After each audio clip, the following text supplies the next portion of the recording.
Hello friends, welcome back to exams tutorial. డిఎస్సికి prepare అవుతున్న అభ్యర్థుల కోసం ఈరోజు టాపిక్ వచ్చేసి 8th క్లాస్ సోషల్ కంటెంట్కు సంబంధించి విపత్తులు నిర్వహణ అనే పాఠ్యం నుంచి ముఖ్యమైన ప్రాక్టీస్ బిట్స్ వీడియో రూపంలో అందించడం జరిగింది. ఎవరైనా ఛానల్ని ఫస్ట్ టైం చూస్తున్నట్లయితే ఛానల్ని సబ్స్క్రైబ్ చేసుకొని చూడండి. అలాగే వీడియో చూస్తున్న ప్రతి ఒక్కరు వీడియోని లైక్ చేసి మీ మిత్రులకు షేర్ చేయండి. మరింత విద్యా ఉద్యోగానికి సంబంధించిన సమాచారం తెలుసుకోవాలనుకుంటే మన వాట్సాప్ గ్రూప్లో కానీ లేదా టెలిగ్రామ్ గ్రూప్లో కానీ జాయిన్ అవ్వండి. వాటికి సంబంధించిన గ్రూప్ లింక్స్ అనేటివి క్రింద డిస్క్రిప్షన్లో ఇవ్వడం జరిగింది. ఫస్ట్ క్వశ్చన్, క్రింది వాటిలో ఏది ప్రకృతి వైపరీత్యానికి ఉదాహరణ? ఆప్షన్ ఏ భోపాల్ గ్యాస్ విషాదం, ఆప్షన్ బి భూకంపాలు, ఆప్షన్ సి రైలు పట్టాలు తప్పడం, ఆప్షన్ డి పారిశ్రామిక ప్రమాదాలు. ప్రతి ఒక్కరూ ఆన్సర్ని కామెంట్ రూపంలో తెలియజేసే ప్రయత్నం చేయండి. దీనిలో మొత్తంగా 25 క్వశ్చన్లు అయితే ఇవ్వడం జరిగింది. 25 క్వశ్చన్స్కి ఎన్నింటికి సరైన సమాధానం గుర్తించారో తెలుసుకోండి. దీనికి సరైన సమాధానం వచ్చేసి ఆప్షన్ బి భూకంపాలు. ప్రకృతి వైపరీత్యానికి ఉదాహరణ వచ్చేసి భూకంపాలు. భూపాల్ గ్యాస్ విషాదం, అలాగే రైలు పట్టాలు తప్పడం, పారిశ్రామిక ప్రమాదాలు అనేటివి మానవ వైపరీత్యాలుగా, మానవ తప్పిదాల వల్ల జరిగే వైపరీత్యాలుగా గుర్తించడం జరిగింది. భూకంపాలు అనేటివి ప్రకృతి వైపరీత్యానికి ఉదాహరణగా చెప్పవచ్చు. ఆప్షన్ బి అనేది సరైన సమాధానం. నెక్స్ట్ క్వశ్చన్, భారతదేశంలోని ఏ ప్రాంతంలో తరచూ తుఫానులు సంభవిస్తుంటాయి? ఆప్షన్ ఏ పశ్చిమ భారతదేశం, ఆప్షన్ బి ఉత్తర భారతదేశం, ఆప్షన్ సి తూర్పు మరియు ఆగ్నేయ భారతదేశం, ఆప్షన్ డి దక్షిణ భారతదేశం. దీనికి ఆన్సర్ వచ్చేసి ఆప్షన్ సి తూర్పు మరియు ఆగ్నేయ భారతదేశంలో ఎక్కువగా తుఫాన్లకు గురవుతూ ఉంటుంది. ఆప్షన్ సి అనేది సరైన సమాధానం. నెక్స్ట్ క్వశ్చన్, భారతదేశంలోని ఏ ప్రాంతాన్ని వరదలకు గురయ్యే ప్రాంతంగా గుర్తించారు? ఆప్షన్ ఏ దక్కన్ పీఠభూమి, ఆప్షన్ బి గంగా మరియు బ్రహ్మపుత్ర మైదానాలు, ఆప్షన్ సి పశ్చిమ కనుమలు, ఆప్షన్ డి థార్ ఎడారి. మీ యొక్క ఆన్సర్ని కామెంట్ రూపంలో తెలియజేసే ప్రయత్నం చేయండి. భారతదేశంలో వరదలకు గురయ్యే ప్రాంతంగా గంగా బ్రహ్మపుత్ర మైదాన ప్రాంతాలు ఎక్కువగా వరదలకు గురవుతూ ఉంటాయి. ఆప్షన్ బి అనేది సరైన సమాధానం. నెక్స్ట్ క్వశ్చన్, భారతదేశంలో కరువు తీవ్రంగా ప్రభావితమైన ప్రాంతాలుగా పేర్కొనబడిన ప్రాంతాలు ఏవి? ఆప్షన్ ఏ రాజస్థాన్ మరియు రాయలసీమ, ఆప్షన్ బి పంజాబ్ మరియు హర్యానా, ఆప్షన్ సి ఉత్తరాఖండ్ మరియు హిమాచల్ ప్రదేశ్, ఆప్షన్ డి కేరళ మరియు తమిళనాడు. ప్రతి ఒక్కరూ ఆన్సర్ చేసే ప్రయత్నం చేయండి. భారతదేశంలో కరువు తీవ్రంగా ప్రభావితమయ్యే ప్రాంతాలు చూసుకున్నట్లయితే పశ్చిమాన రాజస్థాన్ మరియు దక్షిణ భారతదేశంలోని రాయలసీమ ప్రాంతాల్లో తీవ్రమైన కరువు సంభవిస్తూ ఉంటుంది. ఆప్షన్ ఏ అనేది సరైన సమాధానం. నెక్స్ట్ క్వశ్చన్, భారతదేశంలో భూకంపాలు తరచుగా ఎక్కడ సంభవిస్తాయి? ఆప్షన్ ఏ తీర ప్రాంతాలు, ఆప్షన్ బి హిమాలయ ప్రాంతం, ఆప్షన్ సి పీఠభూమి, ఆప్షన్ డి బి మరియు సి. మీ యొక్క ఆన్సర్ని తెలియజేసే ప్రయత్నం చేయండి. భారతదేశంలో భూకంపాలు తరచుగా సంభవించే ప్రాంతాలు హిమాలయ ప్రాంతాలు, అలాగే పీఠభూమి ప్రాంతాల్లో ఎక్కువగా భూకంపాలు సంభవిస్తూ ఉంటాయి. కాబట్టి ఆప్షన్ డి అనేది సరైన సమాధానం. నెక్స్ట్ క్వశ్చన్, బహుళ విపత్తుల బారిన పడిన ప్రాంతాలను మనం ఏమని పిలుస్తాము? ఆప్షన్ ఏ విపత్తు సంభవించే ప్రాంతాలు, ఆప్షన్ బి బహుళ ప్రమాదాల ప్రాంతాలు, ఆప్షన్ సి ప్రమాద అంచనా మండలాలు, ఆప్షన్ డి ప్రకృతి వైపరీత్య మండలాలు. బహుళ విపత్తుల బారిన పడిన ప్రాంతాలను బహుళ ప్రమాదాల ప్రాంతాలుగా పిలుస్తూ ఉంటారు. ఆప్షన్ బి అనేది సరైన సమాధానం.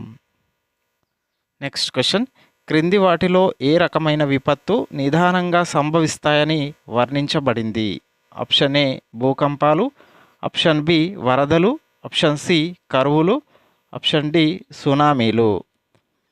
నిదానంగా సంభవించే విపత్తులు అనగా అనేక రోజులు కానీ నెలలు కానీ ఒక్కోసారి సంవత్సరాల పాటు సంభవించే కరువు కానీ, పర్యావరణ క్షీణత కానీ, చీడ పురుగుల తాకిడి కానీ, తాటకం వంటివి నిదానంగా సంభవించే విపత్తులకు సంబంధించిన ఉదాహరణలు. దీనికి సరైన సమాధానం వచ్చేసి ఆప్షన్ సి కరువులు అనేటివి నిదానంగా సంభవించే విపత్తులకు ఉదాహరణగా చెప్పవచ్చు. ఆప్షన్ సి అనేది సరైన సమాధానం. నెక్స్ట్ క్వశ్చన్, క్రింది వాటిలో వేగంగా సంభవించే విపత్తునకు ఉదాహరణను గుర్తించండి. ఆప్షన్ ఏ పర్యావరణ క్షీణత, ఆప్షన్ బి తెగుళ్ల బారిన పడడం, ఆప్షన్ సి భూకంపాలు, ఆప్షన్ డి కరువులు. మీ యొక్క ఆన్సర్ని కామెంట్ రూపంలో తెలియజేసే ప్రయత్నం చేయండి. దీనికి సరైన సమాధానం చూసుకున్నట్లయితే ఆప్షన్ సి భూకంపాలు. భూకంపాలు అనేటివి త్రుటి కాలంలో సంభవించే విపత్తులకు సంబంధించినవి. ఇటువంటి విపత్తులు కొద్ది కాలం ఉండవచ్చు లేదా ఎక్కువ రోజులు కూడా ఉండవచ్చు. వేగంగా సంభవించే విపత్తులకు ఉదాహరణలు చూసుకున్నట్లయితే భూకంపాలు, తుఫాన్లు, ఆకస్మిక వరదలు, అగ్ని ప్రమాదాలు ఇలాంటివన్నీ వేగంగా సంభవించే విపత్తులకు ఉదాహరణలు. ఆప్షన్ సి అనేది సరైన సమాధానం. నెక్స్ట్ క్వశ్చన్, క్రింది వాటిలో మానవ నిర్మిత విపత్తులుగా పరిగణించబడేది ఏమిటి? ఆప్షన్ ఏ వరదలు మరియు తుఫానులు, ఆప్షన్ బి భూకంపాలు మరియు సునామీలు, ఆప్షన్ సి భోపాల్ గ్యాస్ విషాదం మరియు రైలు పట్టాలు తప్పడం, ఆప్షన్ డి కొండ చర్యలు విడిగిపడడం మరియు అగ్నిపర్వతాలు విస్ఫోటనాలు. క్రింది వాటిలో మానవ నిర్మిత విపత్తులుగా పరిగణించబడేవి భోపాల్ గ్యాస్ విషాదం మరియు రైలు పట్టాలు తప్పడం. ఆప్షన్ సి అనేది సరైన సమాధానం. నెక్స్ట్ క్వశ్చన్, భోపాల్ గ్యాస్ విషాదం ఏ సంవత్సరంలో జరిగింది? Option A 1986, option B 1984, option C 1990, option D 1982. మీ యొక్క ఆన్సర్ని కామెంట్ రూపంలో తెలియజేసే ప్రయత్నం చేయండి. భోపాల్ గ్యాస్ దుర్ఘటన అనేది 1984 సంవత్సరంలో జరిగింది. ఆప్షన్ బి అనేది సరైన సమాధానం. నెక్స్ట్ క్వశ్చన్, ఢిల్లీలో ఉపహార్ సినిమా హాల్లో అగ్ని ప్రమాదం ఏ సంవత్సరంలో జరిగింది? Option A 2001, option B 2002, option C 1997, option D 2004. ఢిల్లీలో ఉపహార్ సినిమా హాల్లో అగ్ని ప్రమాదం అనేది 1997 సంవత్సరంలో సంభవించింది.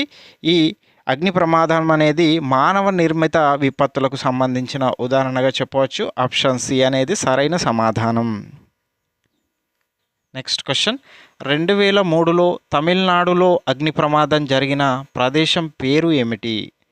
Option A Chennai, option B Kumbakonam, option C Coimbatore, option D Madurai. దీనికి ఆన్సర్ చూసుకున్నట్లయితే ఆప్షన్ బి కుంభకోణం. 2003లో కుంభకోణం తమిళనాడులో పాఠశాలలో అగ్ని ప్రమాదం సంభవించడం జరిగింది. ఆప్షన్ బి అనేది సరైన సమాధానం. నెక్స్ట్ క్వశ్చన్, ఏ సంవత్సరంలో జైపూర్లో వరుస బాంబు పేలుళ్లు జరిగాయి? Option A 2003, option B 2004, option C 2008, option D 2009. మీ యొక్క ఆన్సర్ని తెలియజేసే ప్రయత్నం చేయండి. 2008లో వరుస బాంబు పేలుళ్లతో జైపూర్లో బాంబు పేలుళ్లు సంభవించడం జరిగింది. ఆప్షన్ సి అనేది సరైన సమాధానం. నెక్స్ట్ క్వశ్చన్, ఆంధ్రప్రదేశ్లో పెను తుఫాన్ ఏ తేదీన సంభవించింది? Option A November 10, 1977, option B November 15, 1977, option C November 16, 1977, option D November 20, 1977. మీ యొక్క ఆన్సర్ని తెలియజేసే ప్రయత్నం చేయండి. ఆంధ్రప్రదేశ్లో పెను తుఫాను అనేది నవంబర్ 15, 1977 సంవత్సరంలో తీరాన్ని తాకడం జరిగింది. 200 కిలోమీటర్ల వేగంతో గాలులు వీయడంతో 10,000కు పైగా ప్రజలు మరణించారు. 50,000కు పైగా నిరాశ్రయులయ్యారు. పెద్ద సంఖ్యలో ప్రజలు, ప్రత్యేకించి చేపలు పట్టేవాళ్ళు తమ ఉపాధిని కోల్పోవడం జరిగింది. ఈ పెను తుఫాను వల్ల 378 కోట్ల రూపాయల నష్టం వాటిల్లింది. ఆప్షన్ బి అనేది సరైన సమాధానం. నెక్స్ట్ క్వశ్చన్, జపనీస్ భాషలో సు అనే పదానికి అర్థం ఏమిటి? ఆప్షన్ ఏ రేవు, option B tsunami, option C అలలు, ఆప్షన్ డి పగడపు దిబ్బ. దీనికి ఆన్సర్ వచ్చేసి ఆప్షన్ ఏ రేవు. జపాన్ భాషలో సు అనగా రేవు, నమో అనగా అలలు అనే అర్థం. ఈ రెండు కలిపి సునామీ అన్న పదం ఏర్పడింది. ఆప్షన్ ఏ అనేది సరైన సమాధానం. నెక్స్ట్ క్వశ్చన్, సునామీలు రావడానికి ప్రధాన కారణం ఏమిటి? ఆప్షన్ ఏ తుఫానులు, ఆప్షన్ బి భూకంపాలు, ఆప్షన్ సి వరదలు, ఆప్షన్ డి సునామీలు. సునామీలు రావడానికి ప్రధాన కారణం వచ్చేసి ఆప్షన్ బి భూకంపాలు.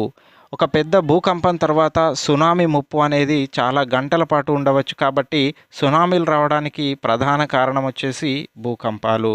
సునామీ అనేది భూకంపాలతో పాటు కొండ చర్యలు విరిగిపడడం, అగ్నిపర్వతాలు పేలడం వంటి చర్యల వలన కూడా సునామీలు రావడం జరుగుతుంది, కానీ ప్రధాన కారణం వచ్చేసి భూకంపాలు. నెక్స్ట్ క్వశ్చన్, వర్షపాతం లేకపోవడం వల్ల ఏ ప్రకృతి వైపరీత్యం సంభవిస్తుంది? ఆప్షన్ ఏ వరద, ఆప్షన్ బి కరువు, ఆప్షన్ సి కొండ చర్యలు విరిగిపడడం, option D tsunami.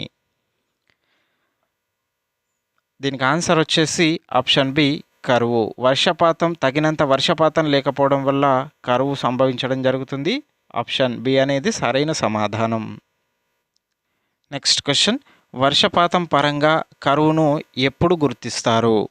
Option A సాధారణం కంటే ఎక్కువ వర్షాలు కురిసినప్పుడు, ఆప్షన్ బి ఒక సంవత్సరం పాటు వర్షపాతం లేనప్పుడు, ఆప్షన్ సి సగటు కంటే తక్కువ వర్షపాతం ఉన్నప్పుడు, ఆప్షన్ డి వర్షపాతం సాధారణం కంటే ఎక్కువగా ఉన్నప్పుడు.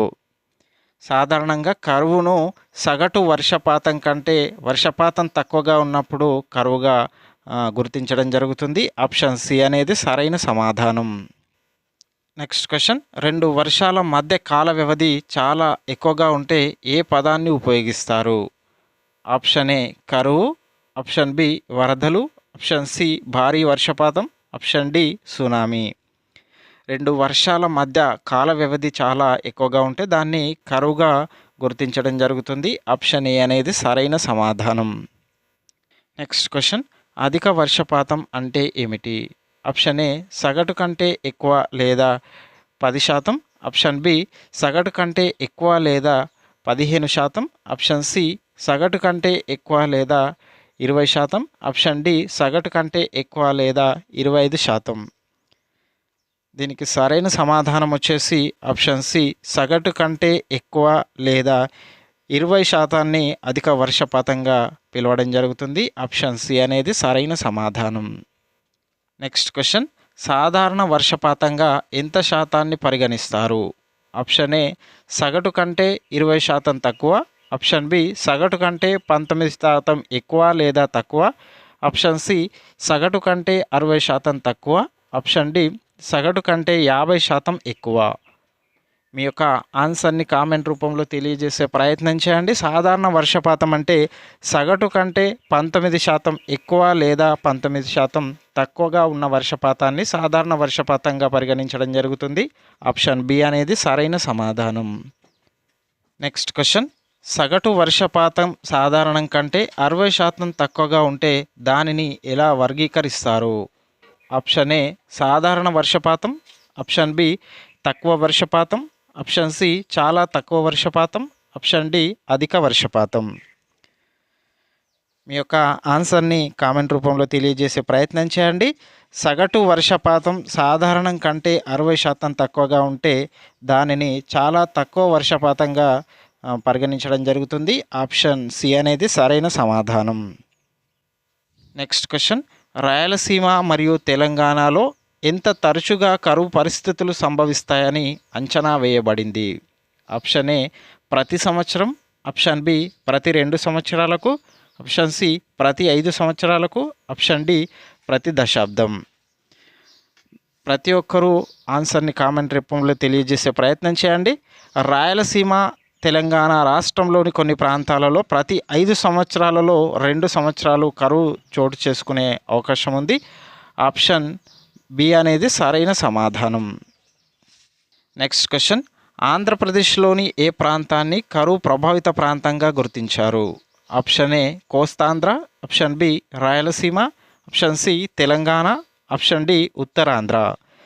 ఆంధ్రప్రదేశ్లోని రాయలసీమ ప్రాంతాన్ని కరువు ప్రభావిత ప్రాంతంగా గుర్తించడం జరిగింది. ఆప్షన్ బి అనేది సరైన సమాధానం. Next question, integrated water management programme యొక్క ప్రధాన దృష్టి ఏమిటి? ఆప్షన్ ఏ పట్టణాభివృద్ధి, ఆప్షన్ బి పంట దిగుబడిని పెంచడం, ఆప్షన్ సి కరువు ప్రభావాన్ని తగ్గించడం, ఆప్షన్ డి పారిశ్రామిక వృద్ధి. ఇంటిగ్రేటెడ్ వాటర్ మేనేజ్మెంట్ ప్రోగ్రామ్ యొక్క ప్రధాన ఉద్దేశం వచ్చేసి కరువు ప్రభావాన్ని తగ్గించడం, ఆప్షన్ సి అనేది సరైన సమాధానం. ఇది ఫ్రెండ్స్ 8th క్లాస్ సోషల్ కంటెంట్కు సంబంధించి విపత్తులు నిర్వహణ అనే లెసన్కు సంబంధించిన ముఖ్యమైన ప్రాక్టీస్ బిట్స్. ఇలాంటి మరిన్ని వీడియోల కోసం ఛానల్ని సబ్స్క్రైబ్ చేయండి. అలాగే వీడియో చూస్తున్న ప్రతి ఒక్కరు వీడియోని లైక్ చేసి మీ మిత్రులకు షేర్ చేయండి. ప్రతిరోజు విద్యా ఉద్యోగానికి సంబంధించిన అంశాల కోసం లేదా డైలీ కరెంట్ అఫైర్స్ అంశాల కోసం మన వాట్సాప్ గ్రూప్లో కానీ లేదా టెలిగ్రామ్ గ్రూప్లో కానీ జాయిన్ అవ్వండి. వాటికి సంబంధించిన గ్రూప్ లింక్స్ అనేటివి క్రింద డిస్క్రిప్షన్లో ఇవ్వడం జరిగింది. Thank you for watching.